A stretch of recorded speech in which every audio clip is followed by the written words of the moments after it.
Ini tugas kami, beri keberanian bagi kami.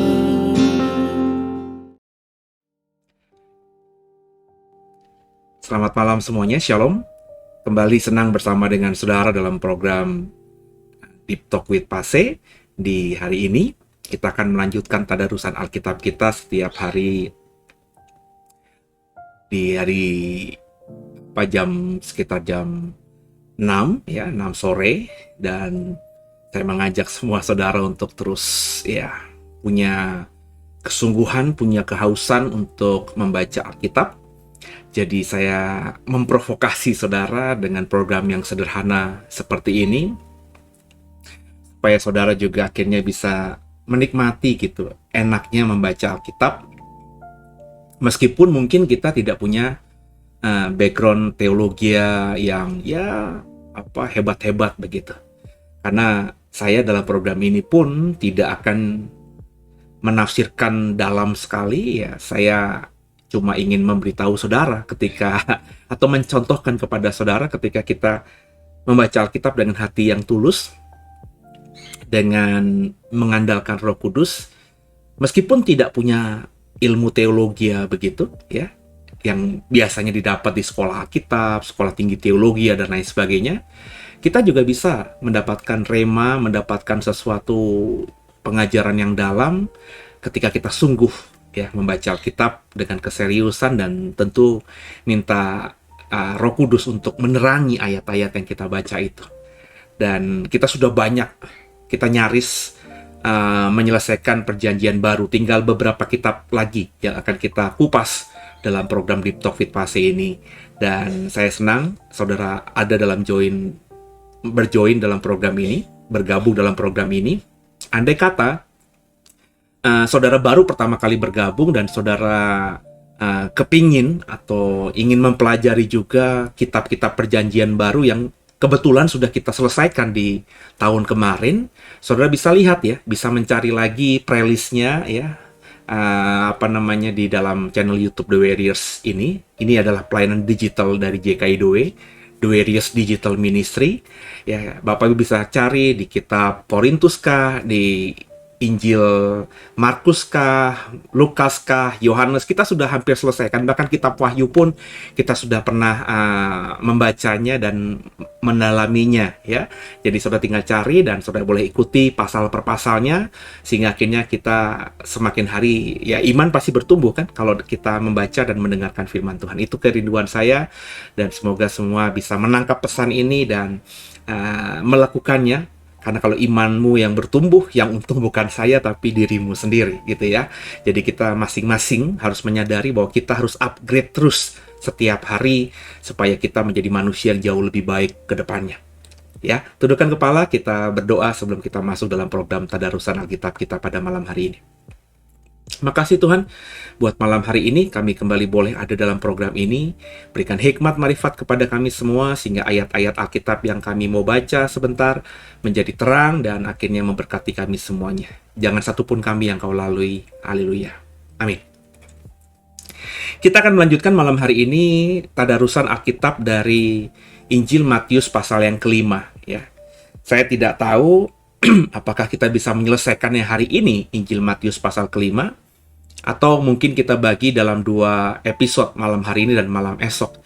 Karena memang ayat-ayatnya cukup banyak dan bagi saya cukup penting untuk kita kupas dengan sederhana setiap ayatnya, supaya semakin jelaslah, semakin pahamlah kita semuanya. Tentu pemahamannya ya karena ini satu arah ya, apa yang Tuhan taruhkan di hati saya gitu saudara ya, bisa saya bagikan kepada saudara dan saudara nanti bisa mendalaminya lagi, mendapatkan remanya itu dan membagikannya kepada yang lain, jadi kayak efek domino begitu. Itu harapannya.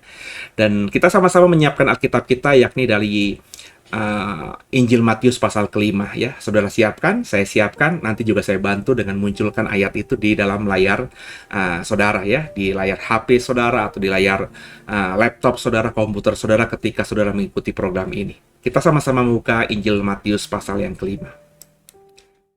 Hanya Engkau, pribadi yang mengenal hatiku, tiada yang tersembunyi bagimu, seluruh isi hatiku kau tahu. Iya, ada tampilan di sebelah saya ya, di layar saudara tentunya Injil Matius pasal yang kelima. Ucapan bahagia itu perikop yang diberikan oleh Lembaga Alkitab Indonesia. Dan ayat-ayat ini Bapak Ibu juga bisa konfirmasi, dicatat juga di Lukas pasal yang ke-6 ya. Jadi saudara bisa perbandingkan nanti antara Matius pasal 5 ini dengan Lukas pasal 6 ya. Tentu tidak sama persis karena meskipun peristiwanya mungkin sama ya, tapi yang mencatat kan 2 orang yang berbeda.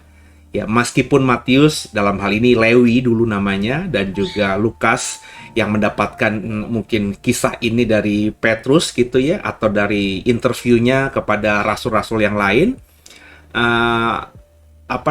punya pemikiran, punya angle yang berbeda ya. Lukas apalagi dia tidak menjadi saksi hidup. Tentu apa yang dia catat di Lukas pasal 6 dengan Matius yang menjadi saksi hidup ya, itu agak berbeda ya. Jadi berbeda bukan berarti akhirnya bertolak belakang ya. Ya berbeda perspektif, berbeda cara mengingat ya, cara menulis ya, karena akalnya dan pemikirannya masing-masing setiap manusia kan berbeda-beda ya. Meskipun kita harus mengimani bahwa baik Matius dan Lukas ketika menuliskan Injil mereka masing-masing itu diiluminasi oleh Roh Kudus, dicerahkan oleh Roh Kudus, diterangi oleh kuasa Roh Kudus. Sehingga kalau boleh jujur memang tidak ada yang bertolak belakang antara kitab yang satu dengan kitab yang lain, dari pasal yang satu dengan pasal yang lain, ayat yang satu, ayat yang lain. Kalau kita melihatnya dalam terang Roh Kudus, ya tidak ada ayat di Alkitab yang bertolak belakang satu dengan lainnya. Semuanya bisa dijelaskan dan semuanya bisa dipahami dengan terang Roh Kudus tadi. Ya, kita lanjutkan saudara ya, pasal 5 ayat ke-1. Ketika Yesus melihat orang banyak itu, naiklah ia ke atas bukit, dan setelah ia duduk, datanglah murid-muridnya kepadanya. Jadi konteksnya dia naik ke atas bukit, dan ketika ia duduk, datanglah murid-muridnya kepadanya. Nah, murid-muridnya ini tentu terlalu naif kalau kita berkata hanya 12 orang, ya. Tapi dengan spesifik dikatakan murid-muridnya bukan orang banyak, itu mengindikasikan meskipun mungkin lebih dari 12, karena kita tahu kalau dalam kelompok Yesus di dalam kitab Injil kan ada kelompok 12 rasul, ya, ada kelompok 70 murid gitu ya, ada kelompok misalnya 500 murid, karena kalau kita membaca Kisah Rasul atau tulisannya Paulus pernah mengatakan bahwa Yesus pernah menjumpai murid-muridnya 500 sekaligus. Berarti itu ada kelompok 500 mungkin. Ya, kalau kita mau lebih besar lagi, ada kelompok 4.000, 5.000 orang gitu ya. Jadi muridnya Yesus tuh bukan cuma 12. Tapi dalam konteks ayat ini saya juga bilang tadi terlalu naif ya, terlalu lugu gitu ya. Kalau kita mengatakan bahwa Yesus hanya mengatakan ini kepada 12 muridnya atau rasulnya saja. Pasti ada murid-murid yang lain tapi tidak sebanyak biasanya. Karena kalau yang mendengarkan pengajaran ini banyak orang, maka kalimatnya setelah ia duduk, datanglah orang banyak itu kepadanya. Pasti kalimatnya begitu. Tapi dikatakan murid-muridnya kepadanya. Jadi ya hanya inner circle-nya saja. Hanya sekelompok orang banyak yang sangat punya hubungan dekat dengan Tuhan. Mungkin kemanapun Yesus pergi, mereka ada. Tentu di sini ada murid-murid perempuan lainnya. Seperti Maria Magdalena, Salome gitu ya, yang kita tahu namanya muncul sering dalam kisah para rasul ya, atau dalam peristiwa kematian dan kebangkitan Yesus. Tentu ada perempuan-perempuan ini dalam kelompok murid-murid yang disebutkan di ayat 1 ini. Jadi perspektifnya seperti itu yang saya dapatkan ya, ayat 2. Maka Yesus pun mulai berbicara dan mengajar mereka, katanya, "Berbahagialah orang yang miskin di hadapan Allah, karena merekalah yang empunya kerajaan surga. Berbahagialah, makarios, diberkatilah orang yang miskin di hadapan Allah, karena merekalah yang empunya kerajaan surga." Ya, tentu kalau saya mendapatkan sepintas ya, tanpa saya mendalami secara keilmuan atau ilmu tafsir begitu, ya, miskin di hadapan Allah di sini ya bukan berarti miskin tidak punya uang, tapi orang yang benar-benar memposisikan dirinya tuh di hadapan Tuhan tuh ya bukan siapa-siapa, atau nggak punya apa-apa, nggak punya kebanggaan diri atau pride gitu, karena dia sedang berada dengan Tuhan di hadapannya gitu ya. Dia berada di depan Tuhan ya. Tentu orang yang benar-benar benar gitu ya, pasti akan merasa dia miskin, dia nggak punya apa-apa dibandingkan Sang Maha yang sedang ada di hadapannya ini. Ya, mereka lah yang punya kerajaan surga. Ya, ini penting sebagai prinsip ya, saudara, prinsip hidup ya, bahwa ya mungkin kita punya segalanya. Kita punya, ya mungkin tidak kaya raya, tapi kita tidak pernah kesusahan. Kita bisa beli apapun yang kita mau misalnya ya. Tapi ya mestinya kita sadar bahwa sebanyak apapun harta yang kita miliki di dunia ini ya,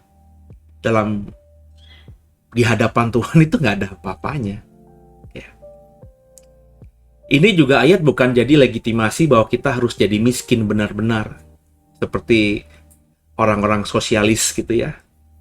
Ya, kita tahu dalam ilmu politik ada partai sosialis gitu ya.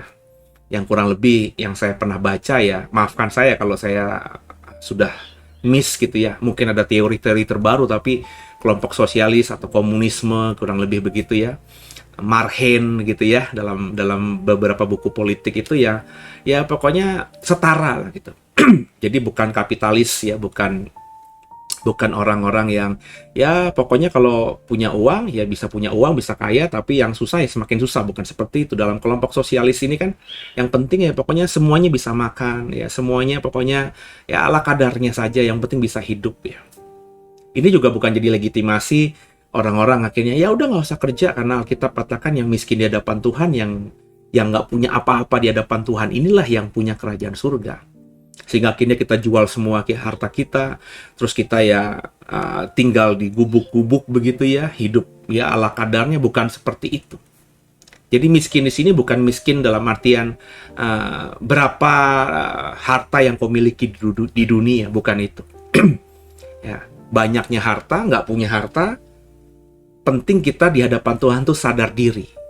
Sebab ada juga orang yang nggak punya uang tuh di hadapan Tuhan masih tengil gitu, saudara.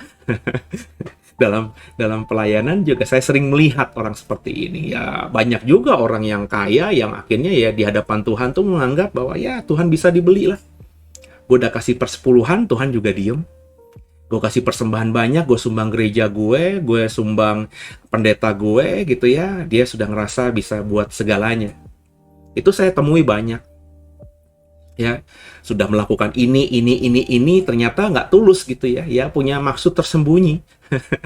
Ya, selama kepentingannya masih oke ya, dia mungkin bisa tutupi itu dalam kepalsuannya. Tapi ketika kepentingannya sudah tidak terpuaskan, ya itu bisa kebuka itu topeng-topengnya.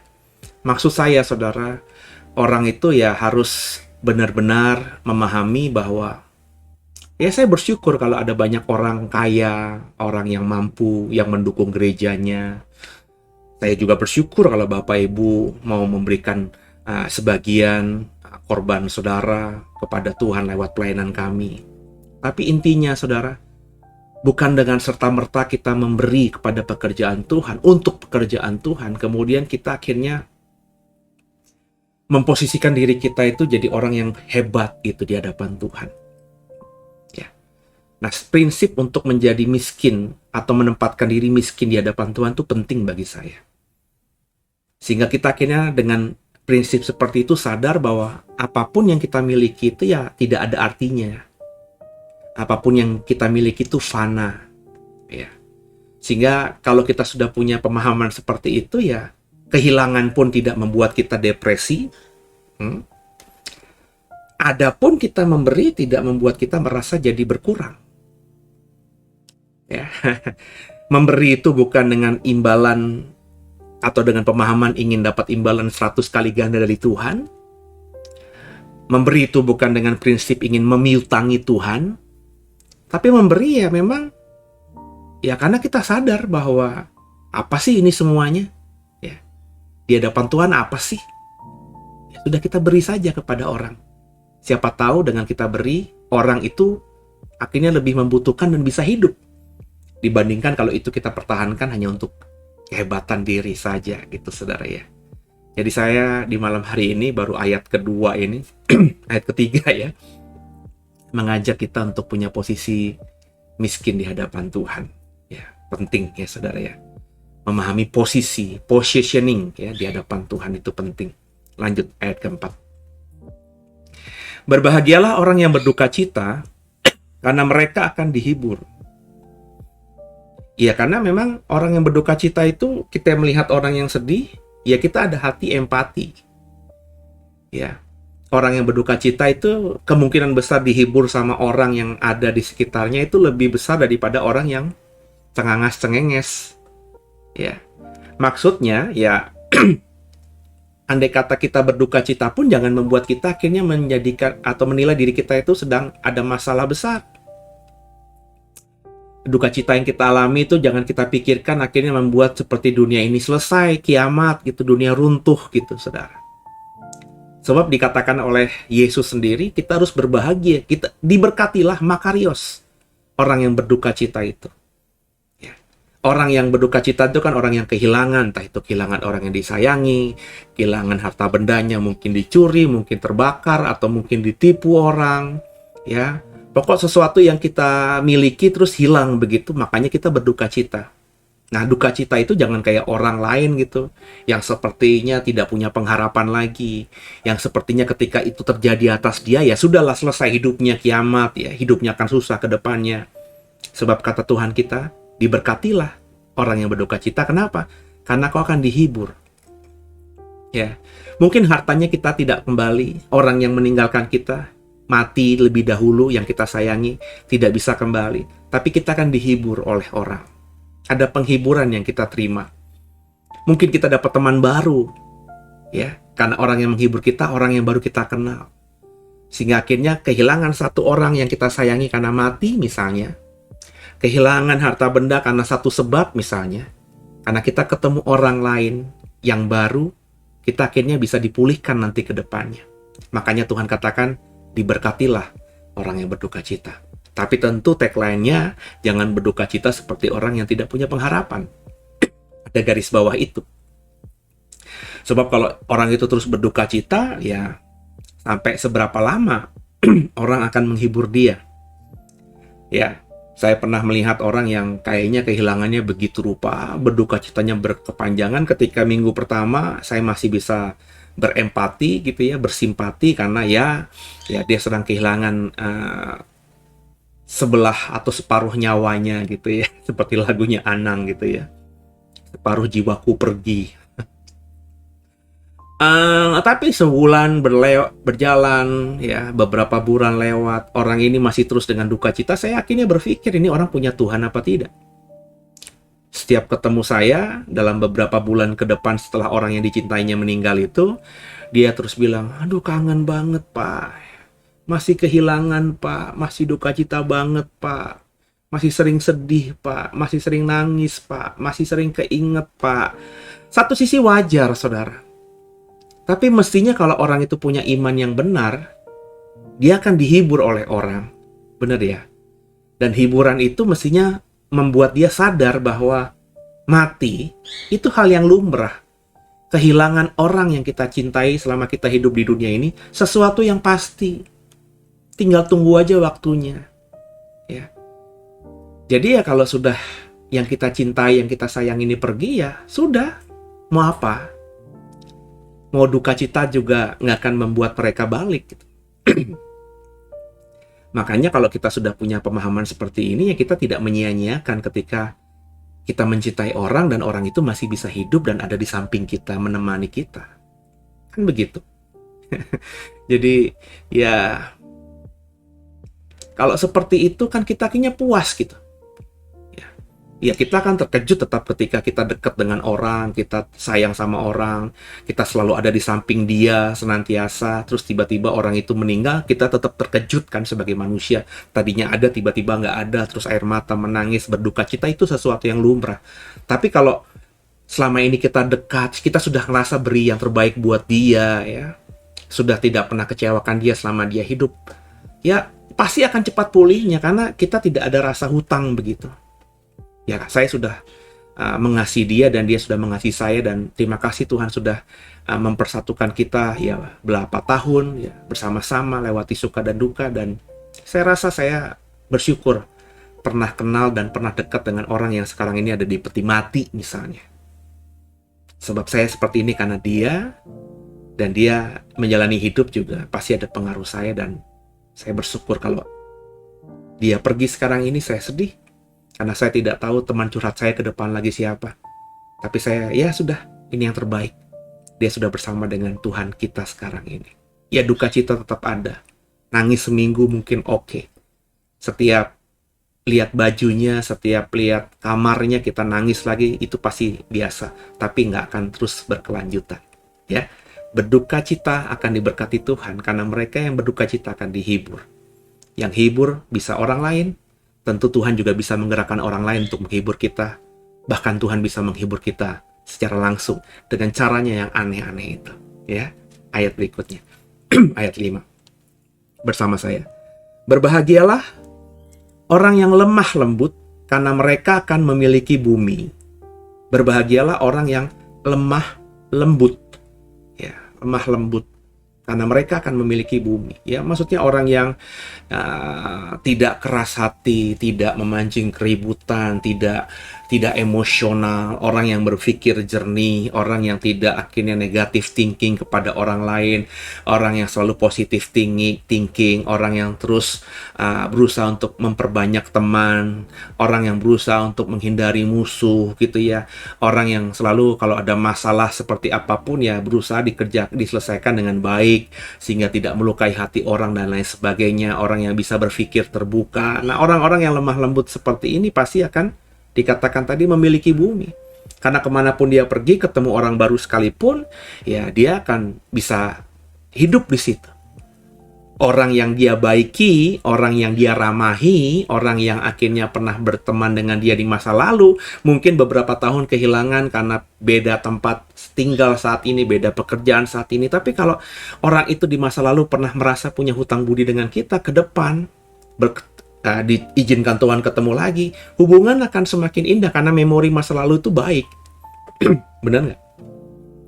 Ya, saya punya teman SD, saudara. SMP, SMA, kuliah, puluhan tahun nggak ketemu. Tapi di SD itu saya dekat dengan dia. Main tak benteng bareng. Ya, pokoknya main anak-anak permainan SD dan sekolah juga belajar bareng, bersaing, dapat ranking 1, 2. Itu kita selalu bersaing gitu ya. Itu selalu bersama-sama ya. Kita tidak bersahabat dekat dalam artian akhirnya kita masih sering WhatsApp-WhatsAppan, tidak. Tapi saya punya hubungan yang baik dengan dia. Andai kata saya bilang ketemu yuk, atau dia mungkin bilang ngajak saya ketemu yuk, meskipun saya udah puluhan tahun nggak ketemu sama dia, karena kita punya memori yang baik di zaman SD bersama-sama itu, pasti ketemu. Dan beberapa kali ketemu memang masih oke gitu, ya, ya masih bisa ngomong, masih nyambung, meskipun ya agak susah ya karena udah puluhan tahun tidak ketemu. Memori kita di SD, tapi kenangan indah di SD itu membekas sekali di pikiran saya, sehingga ketika ketemu orang ini kemudian hari, beberapa puluh tahun kemudian, positif itu masih ada. Dan puji Tuhan sampai sekarang ya saya dengan dia nggak pernah ada masalah gitu, nggak ada masalah yang kayak gimana gitu, karena ya saya canggung juga karena sudah puluhan tahun tidak dekat dengan dia. Kalau tiba-tiba jadi sering WhatsAppin juga aneh, begitu pula mungkin dia sebaliknya. Jadi kita saling menjaga diri kita masing-masing. Tidak jauh, tidak juga dibilang dekat, ya biasa saja. Cuman ya tadi saya bilang kalau dia ngajak ketemu atau saya ngajak ketemu, ya saya yakin dia akan oke kan, dan kita akan bisa ketemu di waktu yang disepakati untuk sekedar ngobrol, atau mungkin ada bisnis bareng, atau ada usaha bareng, atau sekedar ingin ngopi bareng. Dan itu sudah terjadi 2-3 kali ya sejak kita kayaknya ketemu lagi ya 3 tahun 4 tahun yang lalu sampai sekarang. Nggak tiap tahun ketemu ya, tapi kapanpun saya mau ketemu sekedar ngobrol, pasti dia siapin waktu, dan begitu pula sebaliknya. Jadi lemah lembut itu membuat kita banyak teman ya. Ramah sama orang membuat kita juga banyak teman. Tidak melukai orang itu membuat juga kita banyak teman ya. Jadi orang yang punya banyak teman itu pasti akan memiliki bumi. Percayalah sama saya ya. Lanjut ayat ke-6. Berbahagialah orang yang lapar dan haus akan kebenaran, karena mereka akan dipuaskan ya. Berbahagialah mereka yang lapar dan haus akan kebenaran. Ya, kebenaran di situ tentunya firman Tuhan atau Alkitab ya, atau Yesus sendiri. Dan mereka yang lapar dan haus akan kebenaran, akan Yesus, pasti akan dipuaskan. Itu yang saya katakan berkali-kali. Orang boleh banyak yang beragama Kristen. Orang boleh banyak yang mengaku sebagai seorang Kristen. Tapi orang yang benar-benar makan Yesus dan akhirnya mengenal Yesus dengan luar biasa, itu nggak banyak. Sebab nggak semua orang yang saya tahu ya itu lapar dan haus akan Tuhan. Dia Kristen, dia tidak mungkin jual imannya kepada Yesus. Tapi mungkin dalam pengertian mereka, yang penting hari Minggu ke gereja, yang penting doa dalam nama Yesus, ya sudah gitu. Padahal lapar dan haus ya, bahasa Yesus itu kan bahasa yang dipahami oleh murid-muridnya yang adalah manusia.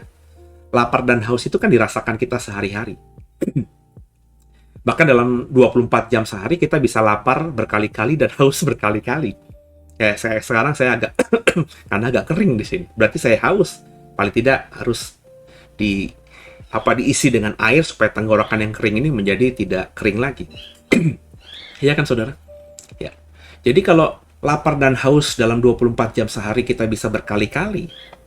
Makanya makan manusia normal 3 kali sehari, minum bisa 2 liter. Ya, 2 liter kan tentu nggak dikonsumsi sekali minum kan. Pasti udah berkali-kali atau beberapa gelas ya. Kita baru gelas itu kan 200 mili. Kalau 2 liter berarti kan ya kurang lebih kita minum ya sampai ya 10 kali ya. 10 kali gelas ya.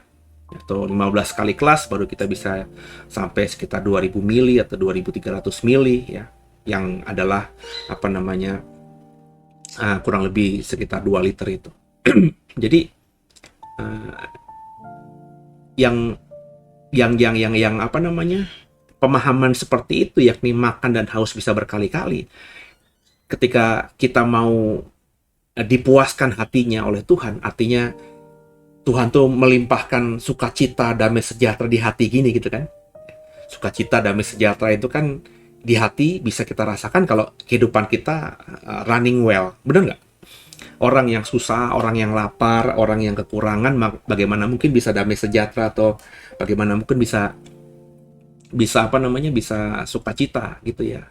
Ya, seorang ibu yang nggak bisa belikan susu anaknya, padahal anaknya itu sedang butuh susu, sehingga anaknya itu nangis-nangis, bagaimana mungkin bisa damai sejahtera, kan begitu ya.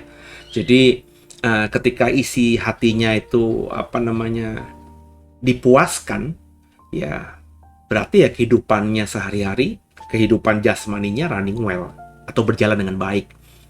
Dan orang bisa seperti ini, kata Tuhan dalam Matius 5 yang keren ini, harus harus lapar dan haus akan kebenaran. Jadi harus baca firman, harus renungkan firman, ya. Harus benar-benar melakukan apa yang Tuhan ajarkan, ya. Mendengarkan apa yang Tuhan katakan. Jadi ini harus dikerjakan dalam kehidupan kita sehari-hari, saudara. Saya mengajak kita semua untuk mengerti Alkitab ini dan mulai mengerjakannya. Berbahagialah mereka yang lapar dan haus akan kebenaran, dan mereka akan dipuaskan semuanya oleh Tuhan. Ya. Lapar dan haus kita isi dengan makanan dan minuman, jasmani kita kenyang. Lapar dan haus roh kita isi dengan kebenaran firman Tuhan. Baca firman Tuhan, renungkan firman Tuhan, mendengarkan firman Tuhan. Maka kita akan dipuaskan. Aduh, keren banget. Kerjakan, saudara. Dikatakan di ayat yang ke-6 tadi, berbahagialah orang yang seperti itu. Bahasa Yunaninya makarios, diberkatilah orang yang seperti itu. Ya, karena di makarios itu bisa berarti berbahagia. LAI menerjemahkannya berbahagia. Tapi saya lebih senang menerjemahkannya diberkatilah. Ya, diberkati, terima berkat Tuhan. Orang yang lapar dan haus akan Tuhan. Saudara sudah lapar dan haus akan Tuhan, atau masih seperti orang Kristen kebanyakan yang ngerasa sudah ke gereja seminggu sekali, udah ngerasa cukup gitu. Ya, lanjut ya, saudara. Ayat 7. Berbahagialah orang yang murah hatinya, karena mereka akan beroleh kemurahan. Berbahagialah orang yang murah hatinya. Murah hati, ya. Suka menolong. Ya, ringan tangan. Ya, ringan tangan tuh bukan sering mukul ya, tapi ya sering membantu orang, ya. Nggak hitung-hitungan sama orang. Orangnya penuh dengan empati dan simpati. Hatinya, kalau dalam bahasanya Tuhan Yesus di kitab Injil tuh, sering hancur hati, ya, melihat orang susah, orang membutuhkan, hancur hatinya, ya. Nah, orang-orang seperti ini akan memperoleh kemurahan, ya. Orang yang murah hati akan memperoleh kemurahan. Ini bahasa lainnya, ya, apa yang kau tabur itu yang kau tuai. Ya, kalau kau murah hati sama orang, sering menolong orang, maka kau akan terus peroleh berkat itu. Sering nolong orang, ya pertolongan Tuhan akan terus limpah atas kita. Sering bantu orang, bantuan Tuhan selalu senantiasa ada untuk kita. Sering memberkati orang, berkat dari Tuhan senantiasa limpah dan penuh atas kita. Ya, itu hukum tabur tuai begitu. Ya, dalam bahasanya Tuhan di Matius 5 ini, diberkatilah orang, berbahagialah orang, makarios orang yang murah hatinya, karena mereka akan beroleh kemurahan. Jadi belajarlah punya kemurahan hati. Kemurahan hati itu menolong, memberkati itu selalu saya bilang bukan dengan masalah cuma finansial atau uang.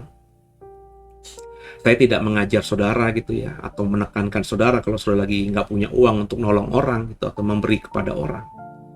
Ya, tapi memberi kepada orang itu luas sekali. Perhatian bisa. Benar nggak? Lihat orang susah tadi, ya jangan diem aja. Ada apa, bro? Kasih waktumu untuk mendengarkan keluh kesahnya.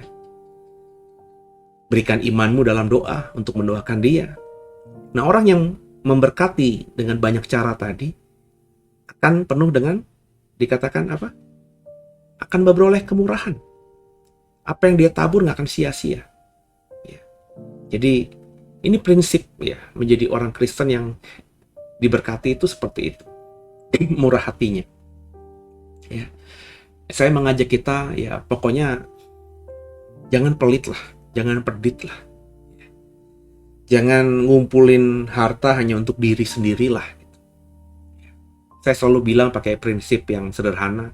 Kalau belum bisa beri kepada orang lain, ya coba beri kepada orang yang terdekat dengan kita. Belajarlah memberi kepada orang yang ya punya hubungan darah dengan kita dulu gitu. Memberi kepada orang tua tentu kita semua nggak kesulitan kan. Nah, coba beri kepada orang tua. Beri kepada istri, suami, anak, kan mestinya nggak kesulitan kan. Ya berilah kepada mereka. Kepada saudara kandung, kepada sepupu ya. Saya rasa kita lebih mudah untuk memberi kepada mereka ya. Nah, ketika kita belajar gitu ya, bermurah hati. Sekali lagi, murah hati bukan uang semata ya, bukannya materi nominal uang atau duit semata, tapi banyak hal, murah hati, perhatian tadi ya. Di hari-hari sebentar lagi kita akan merayakan Xinjia ya. Orang-orang keturunan Tionghoa akan merayakan tahun barunya ya, mengucapkan Kyonghi Kyonghi gitu ya, selamat tahun baru gitu ya. Itu sesuatu yang murah hati kan. Sebentar lagi saudara kita yang muslim juga mungkin akan merayakan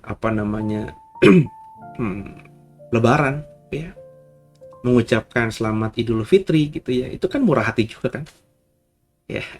Kenapa lidah kita keluh gitu untuk bermurah hati mengucapkan kayak gitu, ucapan-ucapan selamat begitu, yang tentu ketika kita ucapkan dari hati akan mereka terima dan bisa membuat mereka terharu dan akhirnya bisa menganggap kita sebagai saudaranya gitu. Bukankah nambah saudara itu luar biasa? Saya ingat satu peribahasa, 1000 teman terlalu sedikit, 1 orang musuh terlalu banyak ya. Jadi kita belajar untuk ya sudah ya, mengampuni ya, memaafkan orang ya. Berbeda pendapat itu pasti ya. Terus akhirnya berpisah karena tidak sama prinsip ya, itu lumrah ya. Orang kalau sudah beda prinsip gitu ya, disamain juga susah ya. Tapi paling tidak ketika kita berjalan sendiri-sendiri, kita tidak bermusuhan gitu. Nah, itu yang penting kan.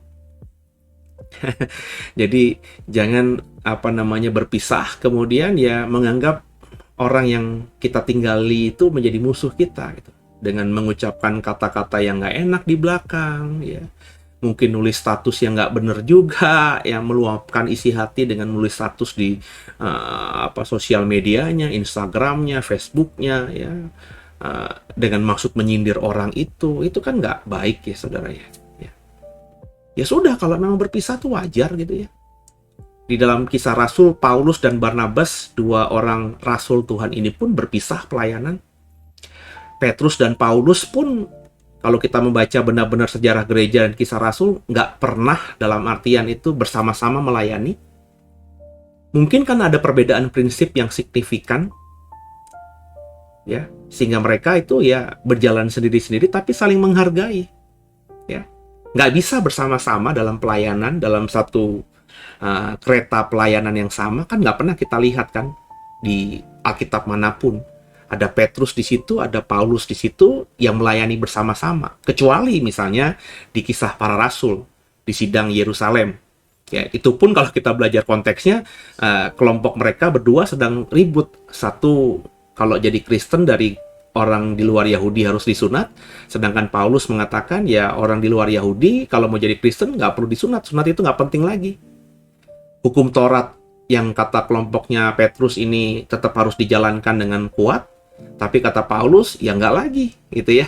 Nah, ini benturan, makanya ada sidang Yerusalem, mereka bertemu bukan dalam kereta bersama-sama melayani, sedang dalam perbedaan doktrin, dan akhirnya selesai di situ. Dan berikutnya mereka berjalan sendiri-sendiri tuh, Paulus sama Petrus. Tapi kalau kita baca, Petrus di beberapa kitabnya memuji Paulus, entah direct langsung atau dengan dalam pengajarannya. Tapi Paulus juga sering memuji Petrus, ya, secara direct ataupun dengan kerangka pengajarannya Petrus. Mereka saling menghargai. Ya, jadi orang-orang seperti ini akan peroleh kemurahan. Ya, lanjut ayat 8. Ayat 8 berkata demikian.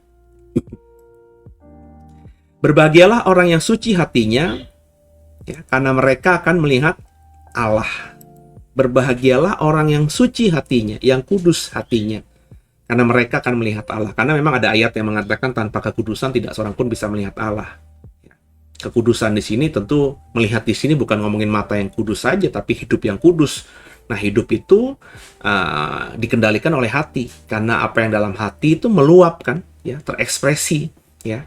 Jadi hati yang kudus, ya, hati yang di ayat 8 dikatakan orang yang suci hatinya itu akan melihat Tuhan. Nah, pertanyaannya kan kembali, apakah orang yang suci hatinya itu hanya orang Kristen gitu?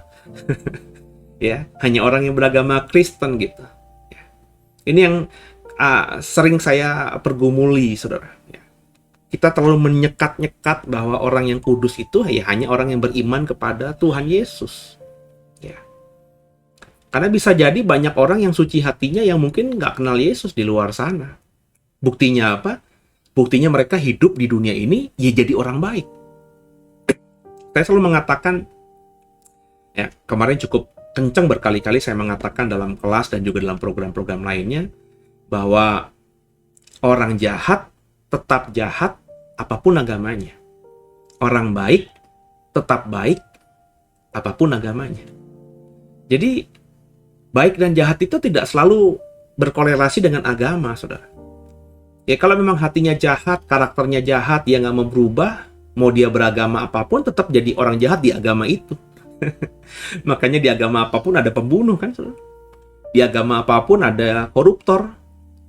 Di agama apapun ada orang yang emosional. Di agama apapun ada orang yang gampang banget membuli, memaki-maki, ya, menjelek-jelekan orang, memfitnah orang, ada. Kalau saudara menganggap bahwa orang kudus itu harus orang beragama Kristen, wah saudara berarti belum jalan-jalan jauh. Atau jangan-jangan saudara nggak pernah baca koran. Bahwa di luar sana banyak orang beragama Kristen yang korupsi, yang membunuh, yang narkobaan, ya, yang memfitnah orang, yang ditangkap gara-gara mencemarkan nama baik lewat undang-undang ITE, banyak saudara. Ya, jadi jadilah orang yang suci hatinya. Ya, dan tentu idealnya suci hatinya ini beriman dengan Tuhan yang kita imani, Tuhan Yesus, kan begitu.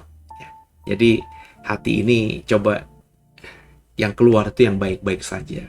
Ya, nggak suka sama orang, ya sudah mungkin emosional beberapa detik, beberapa jam, beberapa hari, terus selesai kemudian, ya bisa memaafkan lagi. Udah selesai lah. Udah kalau emang gue nggak suka sama lo, ya sudah gitu loh. Selesai gitu loh.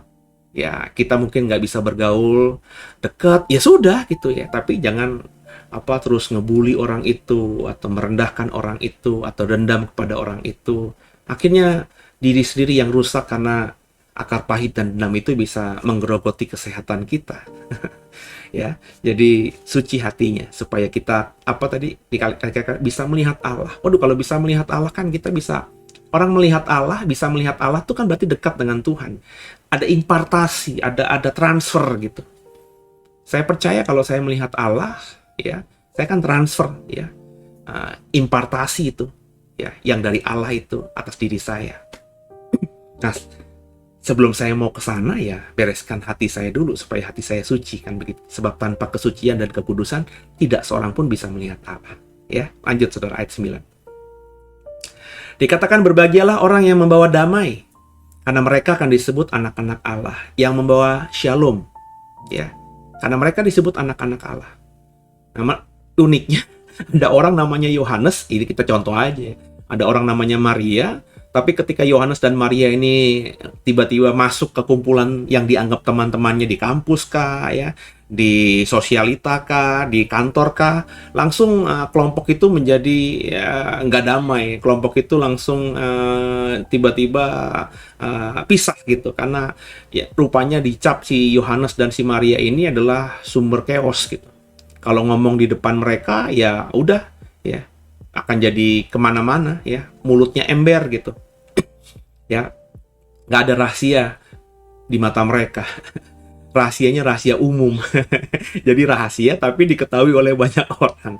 Jadi bukan benar-benar bisa menjaga. Jadi kalau ada si Yohanes ini, si Maria ini, contoh aja saudara ya, bukan berarti semua nama Yohanes dan Maria ya. Jadi maaf yang namanya Yohanes Maria, cuma saya contohkan, bukan saudara loh ini ya. Ya, ini nggak bawa damai. Tapi mungkin ada orang namanya Mahmud, anak namanya Julaiha gitu ya, tapi dia nongkrong dimanapun ada kelompok tongkrongan terus tiba-tiba mereka join di situ, mereka masih terus bisa cekakak cekikik ya, saling curhat, saling menguatkan. Karena rupanya si Mahmud dan si Julaiha ini ya orangnya nggak ember gitu, orangnya asik gitu loh, ya.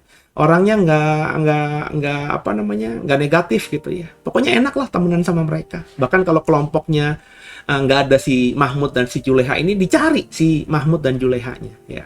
Nah, jadi saudara, dikatakan tadi penting kita membawa damai itu ya. Jadi jadilah orang yang pembawa damai supaya saudara apa disebut anak-anak Allah. Berarti kalau saudara mengklaim dirimu adalah sons of God, anak-anak Allah, Bene Elohim, anak-anak Allah, maka saudara harus kemanapun membawa damai ya. Penting ya, garis bawahi ya, kerjakan ya. Lanjut ayat yang ke-10. Berbahagialah orang yang dianiaya oleh sebab kebenaran, karena merekalah yang mempunyai kerajaan surga. Berbahagialah orang yang dianiaya oleh karena kebenaran, sebab merekalah yang mempunyai kerajaan surga. Dianiaya. Ini mungkin martir, saudara.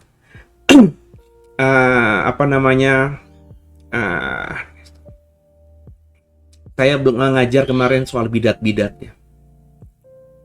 Jadi bidat, Bapak Ibu tahu nggak? Bidat itu aliran sesat lah gitu ya. Jadi kalau ada dalam kekristenan disebut sesat, itu pasti distempeli, kamu bidat, kamu ajaran sesat, kamu aliran sesat, kurang lebih begitu ya. Saya kemarin mencoba membuka mata dari mahasiswa saya tentang bidat ini. Karena kita biasanya gampang banget hanya meneruskan warisan dari gereja masa lalu ya. Gereja masa lalu mencap kelompok ini bidat, kemudian menjadi sejarah, dan kita tanpa mempelajari kenapa dia dibilang bidat, kita langsung menstempeli bidat kelompok itu ya. Jadi kurang lebih di sekitar abad ketiga itu ada salah satu kelompok Kristen yang kemudian disebut bidat oleh gereja lewat konsili Konstantinopel dan juga konsili Efesus, saudara. Yakni aliran ada Arianisme dan juga Nestorianisme. Jadi aliran ini kurang lebih ya mengatakan bahwa Yesus itu manusia. Yesus itu hanya dipakai oleh Roh Kudus, dipakai oleh Tuhan sejak pembaptisan sampai kurang lebih misalnya kematian. Nah, saat itulah Yesus, manusia Yesus itu dikuasai oleh manusia ilahi yang namanya Tuhan itu. Ya, ketika Yesus berkata di atas kayu salib, Bapa, kenapa kau meninggalkan aku? Dia menanggung dosa dan dia mati. Disitulah keilahian Tuhan Yesus itu hilang dan tinggal hanya kemanusiaan. Kurang lebih Yesus itu dibagi dua ya. Ada pribadi manusianya, ada pribadi Tuhannya. Nah, singkat cerita begitu, dan itu dianggap sesat oleh gereja, karena bagi gereja yang ortodoks, itu yang saya imani juga, bahwa tubuh jasmaniah dan tubuh roh ilahi itu menjadi satu ya. Jadi tidak terpisahkan. Jadi dalam diri Tuhan Yesus itu nggak bisa tiba-tiba ini sisi manusiawinya terus rohnya hilang, atau sisi Tuhannya, sisi manusianya hilang. Itu udah jadi satu kesatuan yang memang tidak bisa dijelaskan oleh logika apapun ya, kalau menurut saya. Nah, saat itu Nestorianisme itu dianggap sesat karena ya tadi hal-hal seperti itu kurang lebih. Tapi kalau kita belajar sejarah ya, selalu saya ngomong ya kepada mahasiswa saya, sampai-sampai Paus Yohanes Paulus II, padahal ini dibilang sesat oleh gereja, termasuk gereja Katolik Roma ya. Ini aliran sesat gitu dulunya ya. Tapi oleh Paus Yohanes Paulus II, kalau Bapak Ibu ingat, Paus Yohanes Paulus II ini paus yang lumayan bertahta di Vatikan cukup lama, dan orang-orang yang generasi saya, generasi X gitu ya, yang lahir di tahun 70-an, 80-an, 70-80 gitu ya, ini pasti tahu banget Yohanes Paulus II. Ini Pope atau paus yang paling terkenal gitu ya. Itu mengatakan bahwa Gereja Nestorian atau yang melanjutkan pemahaman Nestorius atau Nestorianisme ini, itu dikatakan gereja yang yang paling banyak menghasilkan martir. Maksudnya begini, gereja itu gereja yang sering mengalami aniaya, sehingga banyak martir di tempat itu. Ya. Dan gereja itu gereja yang berkembang di wilayah Irak, Iran sekarang. Dan kalau Bapak Ibu ingat, beberapa tahun yang lalu ada ISIS yang dianggap teroris oleh dunia, tapi oleh kelompok Islam tertentu itu dianggap hero mereka gitu ya.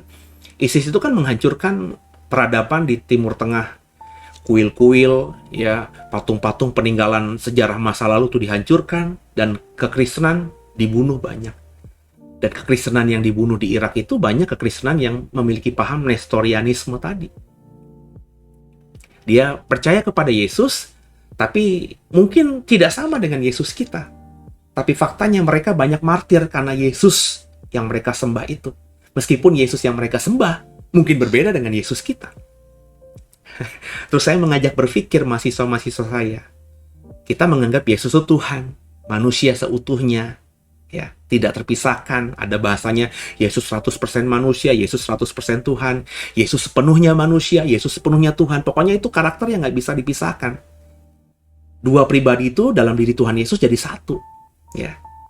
Tapi saya tanya, apakah kita siap martir? Banyak orang Kristen yang mengimani Yesus yang sama dengan kita justru gampang menjual Yesus ketika ada tawaran uang, ada tawaran perempuan, laki-laki. Sehingga kita gampang menjual iman kita. Nah, itu yang sering saya katakan, saudara. Ya. Jadi dikatakan di sini orang yang dianiaya itu diberkati, ya, karena mereka lah yang punya kerajaan surga. Jadi saya mengajak mahasiswa saya untuk jangan gampang menstempeli orang bidat. Ya. Ya, kalau kita mengimani tidak sama dengan mereka, ya iman kita itu harus radikal. Tapi ketika kita bergaul dalam sosial kepada mereka, ya kita harus toleran. Bapak Ibu nggak boleh radikal kita paksakan ke orang. Saya misalnya berbahasa roh, saya nggak bisa paksakan saya berbahasa roh ini, atau bahasa roh ini saya paksakan kepada orang Kristen lain yang tidak mengimani yang sama. Saya, sering puasa. Itu bagi saya salah satu yang membuat iman bertumbuh itu ya dengan puasa. Tapi radikal saya akan puasa ini nggak bisa saya paksakan kepada orang lain yang tidak mengimani sama dengan saya. Benar ya? Nah, ini yang penting, saudara. Jadi dikatakan tadi orang yang dianiaya karena kebenaran. Kalau kita mengimani dengan sungguh, maka kita berbeda pendapat dengan orang itu pasti. Dan karena perbedaan pendapat dengan orang lain jadi nggak suka sama kita itu pasti. Orang lain yang nggak suka sama kita terus akhirnya menganiaya pada kita itu mungkin saja terjadi. Dan berbahagialah, diberkatilah orang yang dianiaya karena kebenaran yang kau imani. Sebab orang-orang seperti inilah yang mempunyai kerajaan surga. Jadi mulai saat ini ya udahlah, orang lain biarin aja. Apa yang kau imani? Imani sungguh, radikal sungguh. Dan kalau karena imanmu itu kau dianiaya, berbahagialah. Diberkatilah, saudara. Ayat 11. Berikutnya begini. Berbahagialah kamu jika karena aku kamu dicela dan dianiaya dan kepadamu difitnahkan segala yang jahat. Ya. Berbahagialah kamu, diberkatilah kamu jika karena aku, kata Tuhan Yesus, kamu dicela, dianiaya dan kepadamu difitnahkan segala yang jahat. Kurang lebih mirip dengan yang di atas. Dianiaya karena kebenaran, ayat 11, dianiaya, dicela, difitnah yang jahat karena Yesus. Jadi jangan malu berkata kepada orang atau memproklamirkan dirimu adalah murid Yesus. Ya, saya bilang dulu saya Kristennya Kristen abal-abal gitu ya. Teman-teman saya yang seusia saya, yang kenal saya di zaman SMP, SMA, kuliah, di usia-usia sampai usia 25 mungkin ya, itu ya tahu saya berandalnya kayak gimana gitu. Ketika saya bertobat di usia 27, terus masuk sekolah tinggi teologi, dipanggil Tuhan jadi pendeta, terus akhirnya saya jadi pengkhotbah, jadi pendeta, itu saya masih ada dalam satu persimpangan, meskipun saya sudah yakin, tapi ya gimana kalau nanti ketemu temen nih? Percaya nggak saya udah jadi pendeta nih teman-teman saya yang 5 masa lalu gitu ya. Ya, sehingga ada momen saat itu di masa-masa peralihan begitu ya, kalau memang saya ketemu tiba-tiba di teman-teman masa lalu, ya saya tidak langsung menunjukkan ekspresi saya. yang bisa mereka tangkap, loh, Eno kenapa nih ngomong shalom nih? Ya, saya tidak menyembunyikan kependetaan saya tidak menyembunyikan pelayanan saya, tapi tidak saya ekspresikan di depan. Ya kalau nanti mereka tanya kerjaan lo apa sekarang? Ya gue pendeta, saya ngomong begitu, tapi tidak saya ngomongin di depan. Ya. Tapi ketika saya akhirnya mengenal kebenaran, saya bilang, ini nggak benar. Yesus berkata, kalau kau muridku, ya kau harus melakukan apa yang kulakukan. Kalau kau dianiaya karena aku, kaulah muridku. Saya nggak pengen dianiaya, tapi saya juga nggak boleh menyembunyikan iman saya kepada Yesus. Maka sejak saat itu kalau ketemu sama teman-teman di masa lalu, ya kalau memang ada makan-makan di situ, ya saya ekspresikan iman saya dengan saya doa. Paling nggak saya tutup mata, meskipun saya tidak berdoa dengan tutup mata hari ini, tapi saya lakukan itu sebab kalau saya doanya sambil buka mata dan saya doanya tidak ya seperti orang berdoa, mereka tidak akan mengerti bahwa saya sedang berdoa kan. Ya, supaya saya menunjukkan iman saya di depan teman-teman saya yang tidak Kristen, ya ketika mereka makan langsung makan aja, saya menghentikan kegiatan untuk beberapa detik sekedar untuk tundukkan kepala, lipat tangan, tutup mata. Sehingga mereka tahu, oh, Seno lagi doa. Ya. Ketemu teman-teman di masa lalu saya, ya kalau saya tahu mereka Kristen, langsung saya bilang, shalom bro, shalom sis. Ya, kalau mereka tidak Kristen, ya saya nggak ngucapin shalom gitu ya. Kalau mereka bilang assalamualaikum, ya saya bilang waalaikumsalam, karena kata assalamualaikum dan shalom itu artinya sama, cuma satu berbahasa Ibrani, satu berbahasa Arab, tapi artinya sama. Kalau saya bilang shalom kepada orang yang tidak Kristen, kan saya kayak ngajakin berantem gitu. Padahal mestinya nggak gitu, karena artinya sama, tapi kan mereka tidak punya pemahaman itu. Saya sama orang Kristen kebanyakan, kalau saya bilang assalamualaikum, mungkin menghina mereka atau dianggap ngejek agama lain. Ya, padahal sebenarnya artinya sama, karena mereka nggak punya pengetahuan itu. Makanya kalau sama orang Kristen, saya lebih aman ngomong shalom. Pada orang yang teman saya yang tidak Kristen, yang Muslim, saya bilang assalamualaikum. Ya, jadi berbahagialah kamu yang dicela, dianiaya, dan difitnahkan segala yang jahat kepadamu karena aku, kata Tuhan. Maka sejak saat itu saya nggak malu lagi mengatakan bahwa saya Kristen. Ya, di Facebook saya jelas terbuka. Khotbah saya upload. Ya, saya sharingin. Teman Facebook saya kan nggak semuanya Kristen. Teman SD, SMP, SMA, kuliah, zaman saya Badung, temenan di Facebook semuanya, dan mereka tahu saya sekarang ini Kristen. Ya. Nah, karena saya tahu ya, itu karakter yang seperti itu menjadi orang yang diberkati. Ayat 12. Bersukacitalah dan bergembiralah, ya, karena upahmu besar di surga, sebab demikian juga telah dianiaya nabi-nabi yang sebelum kamu. Jadi ditutup dengan kalimat di ayat 12, bersukacitalah dan bergembiralah, karena upahmu besar di surga. Kalau kau dianiaya karena kebenaran, kalau kau dianiaya karena Yesus. Ya, karena upah kita besar di surga. Semua nabi juga demikian. Maka kita digambarkan oleh Yesus ketika kita dianiaya karena iman kita kepada Yesus. Maka kita levelnya sama dengan nabi. Upahnya besar di surga. Ya. Jadi mulai sekarang jangan tutupi iman. Ya, salah satu ekspresi kita boleh pakai anting salib lah. Ya. Tato salib kalau memang itu tidak bermasalah dengan dirimu, meskipun saya tidak akan mentato diri saya. Saya juga tidak akan mengajarkan jemaat saya atau orang yang mau dengar saya untuk mentato dirinya atau boleh mentato dirinya. Tapi kalau kau mau mentato dirimu dengan salib, ya itu imanmu dan itu yang kau pilih, ya silakan aja. Saya tidak akan menyesatkan saudara. Tapi maksud saya, ya ketika kita memakai aksesoris-aksesoris Kristen tadi, ya mestinya bukan saja kita mau menunjukkan siapa iman kita, tapi juga menunjukkan kepada orang tentang kualitas iman yang sedang kita hidupi. Jadi kalau pakai anting salib, terus pakai tato salib gede-gede kelihatan semuanya, tapi kita ada di klub sambil mabok-mabokan, bukankah itu tidak mencerminkan karakter Kristus? Kita pakai tato salib gede-gede, tapi kita maki-maki orang, ya kita hajar orang sampai setengah mati dia, berdarah-darah. Apakah itu karakter Yesus? Pakai anting salib, ya, pakai kalung salib, tapi kita ditangkap tangan oleh KPK karena korupsi. Apakah itu karakter Kristus? kita pakai anting salib, kita pakai tato salib, kita pakai aksesoris Kristen, tapi kerjaan kita di mimbar kita jelek-jelekin agama lain, jelek-jelekin orang lain, ya, jelek-jelekin pendeta lain, gereja lain, menyesat-nyesatkan gereja lain. Apakah kita adalah karakter Kristus? Ya, jadi siapa yang mau berbahagia? Kata Tuhan, kerjakan yang ada di pasal 5 ini. Ya, saudara, karena waktu, ya kita nggak bisa lanjut, ini sudah menit ke-52. Berarti ayat-ayat setelah ayat 12 ini, kita akan lanjutkan di esok hari. Semoga pengajaran ucapan berbahagia yang diajarkan Yesus di malam hari ini yang saya sharingkan memberkati saudara, dan masing-masing saudara semakin bertumbuh menjadi orang Kristen yang lebih bijak lagi. Saya tolong doakan juga. Kita sama-sama mengerjakan bagian kita ya. Haleluya.